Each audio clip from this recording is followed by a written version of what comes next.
అందరికీ నమస్కారం. మా తిరుపతి జిల్లా ఎస్పీ సార్ యొక్క ఆదేశాల మేరకు డిఎస్పీ గారి యొక్క పర్యవేక్షణలో నిన్న సాయంత్రం బోధనం టోల్ గేట్ దగ్గర వెహికల్ చెక్ చేస్తూ ఉన్నాము ఎలక్షన్లో భాగంగా.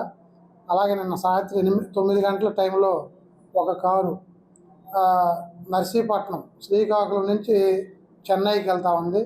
ఆ వెహికల్ని చెక్ చేస్తే దాంట్లో ఎక్కడికి వెళ్తున్నారంటే వాళ్ళు పొంతలనే సమాధానం చెప్పడం జరిగింది. తర్వాత ఆ వెహికల్ని చెక్ చేయగా దాంట్లో 64 లక్షల రూపాయల డబ్బులు మరియు ఒక 113 గ్రాములు ఒకటే లాంగ్ చైన్ ఉంది.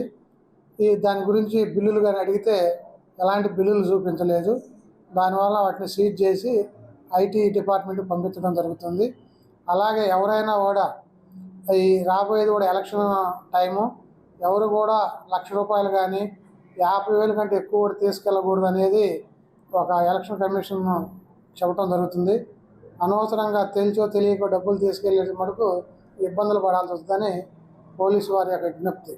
అలాగే మనకి సిఆర్పిఎఫ్ పారామిలిటరీ దళాలు కూడా రావడం జరిగింది.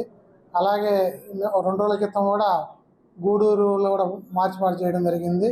కాబట్టి ఎలక్షన్ని పోలీస్ డిపార్ట్మెంటు ప్రతిష్టాత్మకంగా తీసుకొని ఎలాంటి రీపోలింగ్ జరగకుండా, ఎలాంటి లా అండ్ ఆర్డర్ ప్రాబ్లం లేకుండా సక్సెస్ చేయాలని మా ఎస్పీ సార్ యొక్క ఆదేశాలు.